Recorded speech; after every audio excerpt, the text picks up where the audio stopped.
Welcome to an all-new episode of Her Playbook. The Her Playbook podcast is presented by Kendra Scott. Game day just got personal. Find your winning look at Kendra Scott, where team spirit meets personal style. Shop jewelry, accessories, and more at your New York area Kendra Scott store or online at kendrascott.com. I'm Madelyn Burke, and I am thrilled to be joined this week by the COO, Chief Operating Officer of NYCFC, Jennifer O'Sullivan. Jennifer, thank you so much for coming by the studio. Thank you so much for having me. I appreciate the invite. I am so thrilled to chat with you, and I got to start with the basics, right? For our listeners out there who don't quite know what the role of a COO of a major sports team is, how would you describe it?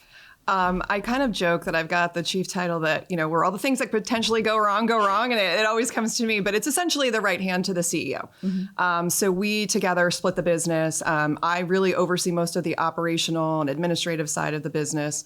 And he handles a lot more of the revenue side. But because I'm a lawyer by background and trade, I do a lot of work with every department in the industry, so in the business rather. So, I work a lot with the partnerships team and the marketing team and the ticketing team, and our sporting department, academy, all of our, our elite players, our youth programs, kind of runs the gamut. So, I think as COO, like part of my job is also to look across the business and figure out, where do we have gaps? Where do we have deficiencies? Where could we be better? Where could we be more cost effective? Where could we be more efficient? Yeah.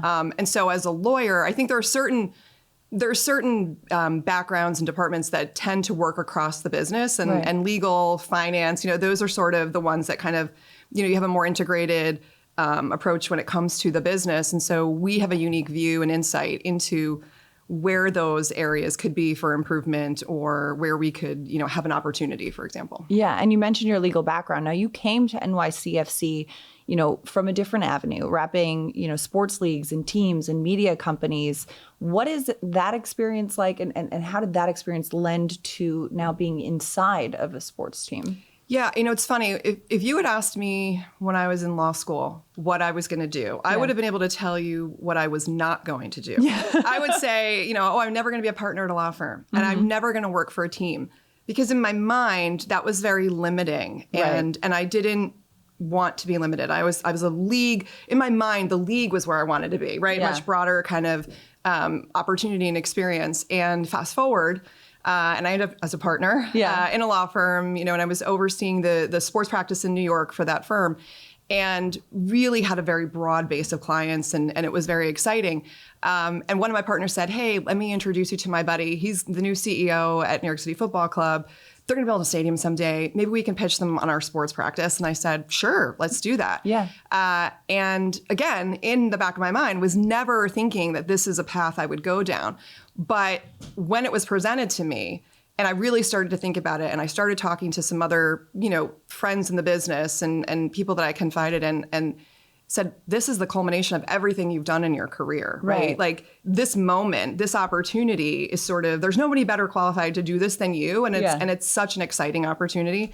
And so I really jumped at it. I kind of love those moments, right? It's like that movie Slumdog Millionaire, right? When you look back and in hindsight, everything kind of seems to have aligned to point you in that direction. But in the moment, you would have never noticed or never seen.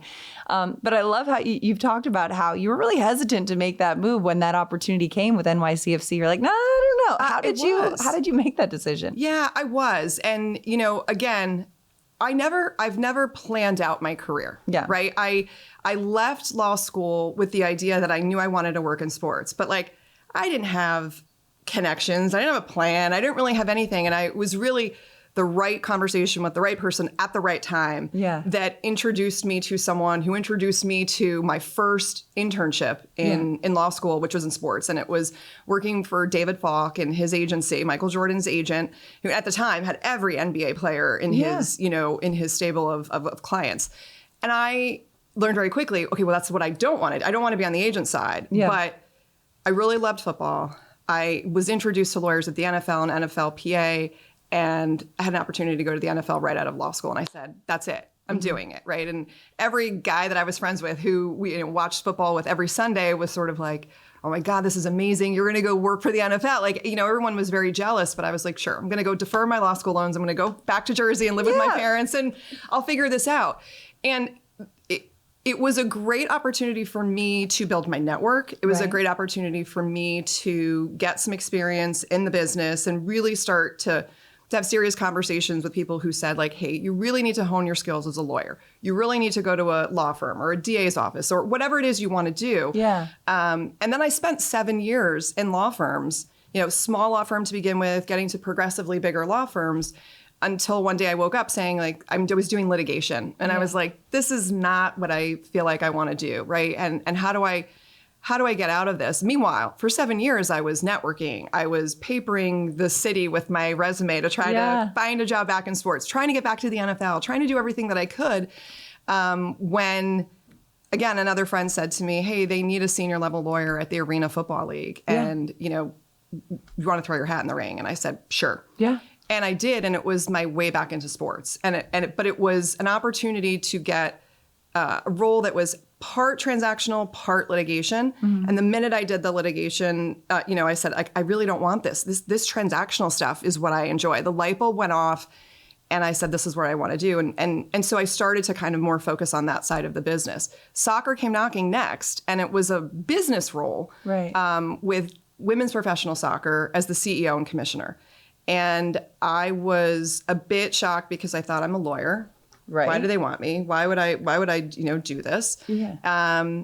But the work I had done at the Arena Football League, a small league, working very closely with the board of directors, a league that was struggling, trying to get itself back out onto the field, was sort of that was what someone saw in me there. Yeah. And so I did that. And then, 15 years later, here I am still working in soccer and loving it. And that being part of building something is what I've really totally enjoyed. That is cool. And it seems to, so unique that sports has been such a North Star in your career. While having the legal and the business side background, sports is the arena in which you wanted to pursue. Where did that love of sport begin? Where did that cultivate? What are your early memories of saying, okay, this is how I knew sports was what needed to be an integral part of my life? So we grew up I was the oldest of 3 kids. I have 2 younger brothers. And my dad and his family were athletes. And so it was sort of from a very young age, we played everything but soccer, interestingly. But my brothers played football and basketball, baseball. I played softball, volleyball, track and field, basketball. My dad had us golfing. It was just such an important part of my life. I coached as young kids as I was coming up in their high school and college, and ran intramurals when I was in college. And I just knew that, the law always seemed to be something that I knew would be my passion as in terms of my career, but it was, what do you do with it? Right. Yeah. And how do you use it in a way that it's something that you love? And I knew, hey, lawyers, they're going to work long hours. It's a lot of work. I have to love what I'm doing. Right. And that's why I say, sports was sort of just always in my mind of what do I love the most? And I love the fact that sports teaches so many lessons, life lessons, right? And it's really about leadership and teamwork and working hard and all of those things. And so if I could combine those 2 passions, for me, it was a win-win. Yeah. And in any office or any professional setting, there's so many sports analogies of working together as a team and achieving a goal. And this is actually quite literally doing that. And one of the things that you guys have been working on at NYCFC is a big one, is bringing a soccer-specific stadium to New York. Now, this is something that has been kind of on the horizon since even before NYCFC was part of Major League Soccer. But in recent years, it's really gotten going, and now it's underway. What's that process been like for you, and how do you even begin something like that?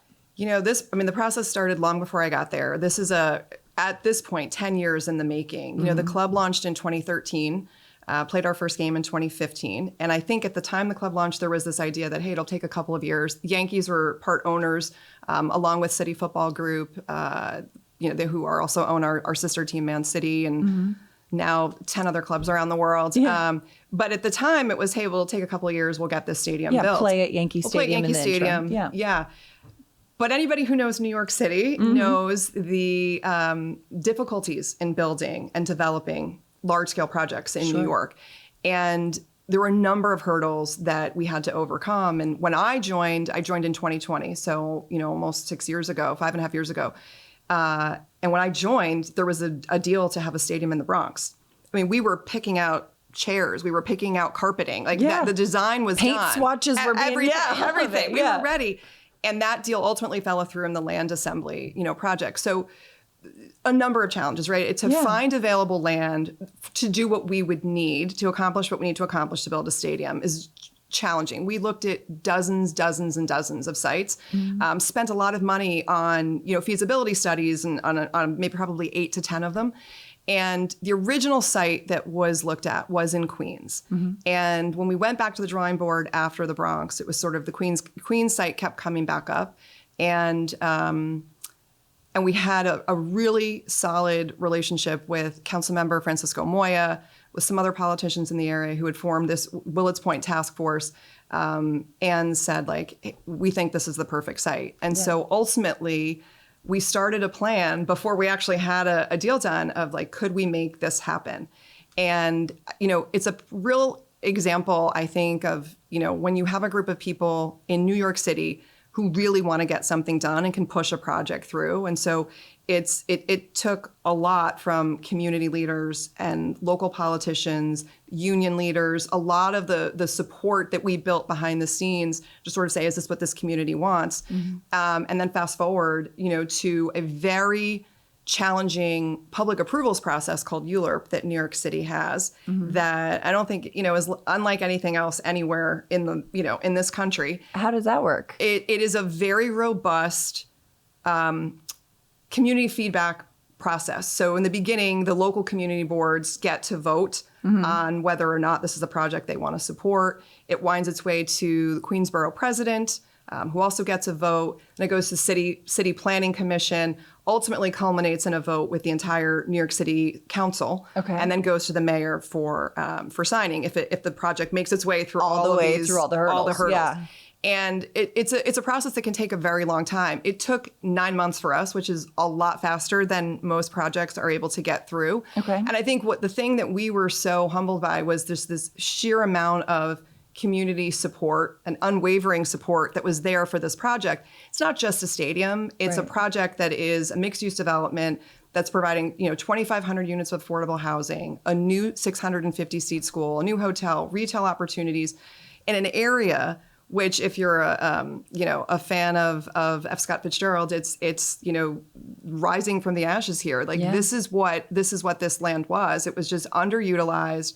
It had been desolate for decades and decades. It's the first new neighborhood in New York City in 40 years. So for us to be part of that project is, it's a once in a career opportunity for a lot of us. It's a once in a lifetime opportunity to be part of that. And we were able to get that support, get it through, and break ground last December. And here we are looking at an opening in 2027 of the first ever soccer-specific stadium in New York City. It's fascinating too, because when you think about the approvals process, as grueling as it is, it's like a New York City co-op or something like that. It's such a unique process, but it does kind of make sense in the fact that real estate and land is so densely populated and sparse that people want to be deliberate with what they're putting there. So cool though how quickly and swiftly it moved along in that 9-month process, and also cool to be a part not just of just bringing a new stadium, but almost a community to a new part of town. That's just such a huge impact. I think when people think about, they're building a stadium, they just think about that building and where they're going to go to the game now. 100%. And I think, for us, it's never just been about a stadium. Yes, we've needed our own home, because when you play in buildings that are not purpose-built for your sport, it's a challenge. And it's a challenge. We have to load things in and load things out every week. There's a certain amount of inefficiency in the way that we operate when it's not your own stadium. And a baseball stadium is not a perfect design for soccer games at all. Even fan experience is built differently. You're not, you have a less than, perfect experience for your fans, for your partners, for everybody, for your players, for your coaches. And so, it's a game changer for us from a business perspective, because we now get to control our game day experience. We control our revenue. We control a lot more than we do, currently. But it's also for us and been part of our DNA to be part of the community. And I think more than any other, team, we really have sort of, from the very beginning, our roots are born out of community. That's our DNA. We provide free soccer programming to kids all across the 5 boroughs. We've served over 50,000 kids thus far over the last 10 years. We're in, I think at the last time I checked, it was like 86 or 87% of neighborhoods in New York, whether that's our soccer programming or a mini pitch. We've built over 50 mini pitches in the last 10 years. We're going to be building another 26 before the World Cup comes in 26. So, providing kids with safe spaces to play and access to those spaces and programming is really important to us. And so we've looked at this building in a way to say, okay, how does this become a real home for the community as well? How has this building become a community resource? And how do we impact even more lives through this stadium? And so it really becomes more than just a place to play games. Sure. Yeah. And more than just changing a destination from going to a game in the Bronx to going to a game in Queens, but, maintaining that fan base and maintaining that culture while also kind of setting some more permanent roots. That's right. Yeah. And it's got to be great too to have this on the horizon as the team is doing so well too. I mean, 2025 season is an incredible success right here. Pascal Janssen, his first year at the helm, playoffs secured, the highest win percentage in club history. How much easier does it make your job when the team on the field is playing as well as they are? It's always easier when the team is playing well. I mean, I think there's just a certain amount of excitement, that and rallying that you can get around the team when that's happening. And so it's always easier to sell season tickets. It's always easier to get people to come out to games.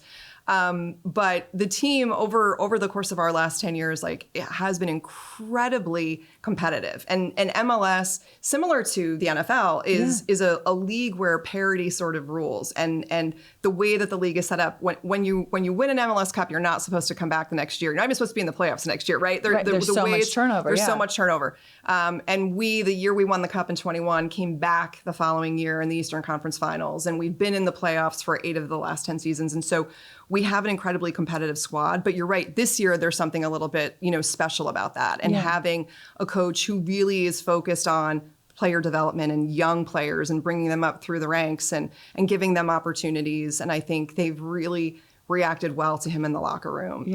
And fans have really reacted well to that. So it does make our job a little bit easier to be able to say, okay, they're not complaining about what's going on in the field. They're not complaining now about the stadium. It's coming. It's all kind of coming together. And I think it makes the job a little bit easier, when you're that successful. And that's got to be kind of an incredible experience too, to be a part of not just a successful season, but a successful season when the league as a whole is on the rise. I mean, you're seeing so much international talent coming over to the MLS.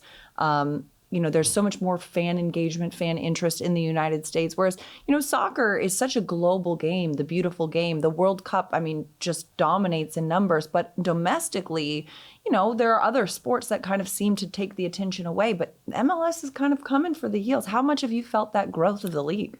Huge. It's been huge. And I think, like I said before, being a part of building something, which is what I really, really love, that's the feeling that we get here. The feeling that you can be so much more impactful in this sport because we are sort of riding this wave of growth and opportunity.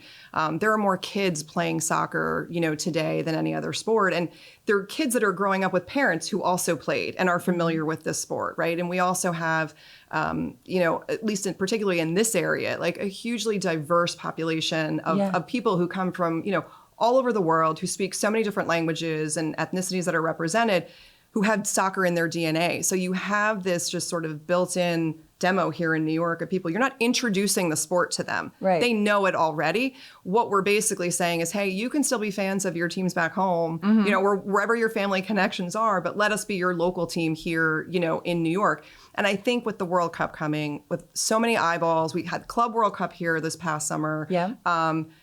To have the World Cup here with eyes on New York and New Jersey and this entire area, which is so talent rich in soccer, the idea that we're now in the room for conversations that, maybe we wouldn't have been before because there is so much global attention that companies are starting to invest more. And there's a lot more excitement around the sport. Yeah.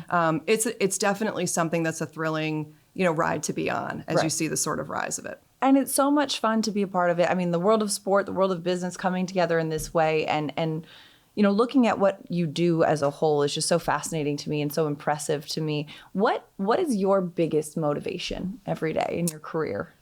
You know, it's funny because when we talk about soccer, I didn't grow up playing soccer, but I grew up with a family who were fans. My mom, so I'm the daughter of immigrants, right? Yeah. My mom came from Scotland with her family. My dad's family came from Slovakia. And my grandfather was a referee back in Scotland. And so we always knew about the game, knew about the sport. And when my family came, you know, they were sixth grade educations at best that they had. They were factory workers. They were cleaning people. And so they sacrificed a lot for us to have better opportunities. And so I always have that in the back of my mind that like, hey, it's about making sure that I don't waste that sacrifice, right? Yeah. And so that I am continuing to sort of move forward and motivate myself and my kids. So, you know, for me, like I want my kids to be motivated by seeing what I'm able to do, what I'm able to accomplish. Right, because you were the first person in your immediate family to go to college. Yeah, I was. And to build what you've built on that is so fascinating too. I'm sure obviously your family is so proud, but also, like you said, setting that example for your kids and all that. Is there a pressure in that?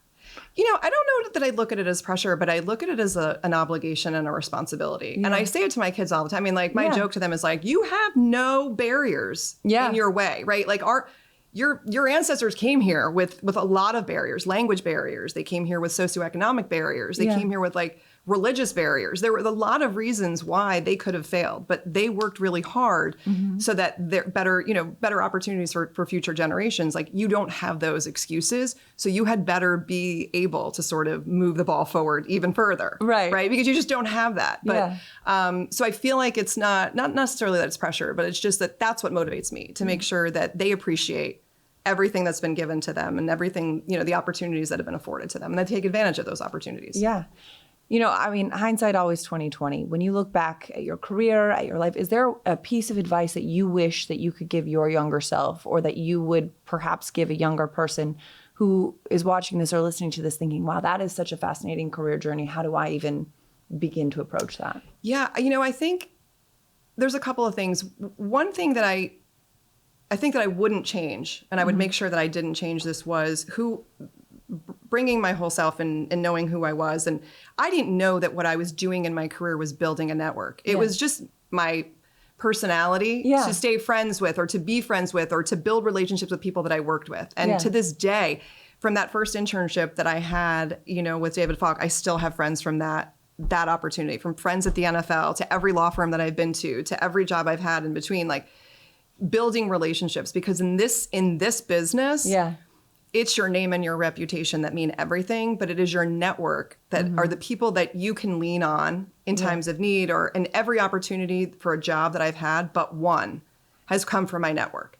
And so, you know, that I would say, like, to myself, don't ever change that. And I would tell other younger people, that is one of the most important things that you can do is real, genuine relationships. Well, and the genuine part too, because I'll give this piece of advice to people as well. And I think sometimes it gets lost in the whole, you know, relationships versus transactional, right? Correct. There's a difference, and I think people feel that, but That's it's right. like if you invest in just knowing people and maintaining contact with people versus, hi, you know, how can I benefit you or you benefit me? It feels very different. It's very different. It is very different. And that's why I say a lot of it was they were friends. Yeah. Friends who picked up the phone and said, hey, I heard about this opportunity. Yeah. I want to put your name in. Or, hey, we have this opportunity. Can I introduce you to someone? I mean, that's what it became friends. And so I wouldn't, you know, sort of change that.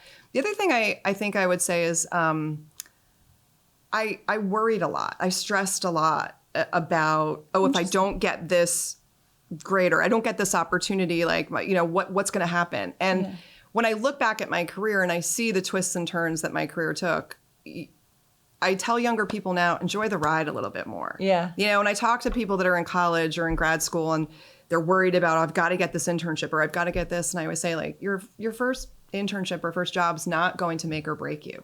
You know, it's just as important to figure out what you don't want to do as what you do want to do. And try to make sure that every opportunity, even if it's not where you want to be, you're taking lessons from those, right? So I spent 7 years in law firms, really kind of miserable, not doing what I wanted to do. Yeah. But when I look back at each of the places that I was, even the partner who, you know, the one person in my career that I did not stay in touch with because I didn't want that relationship to exist. I just didn't enjoy it. I didn't want to be part of it. Yeah.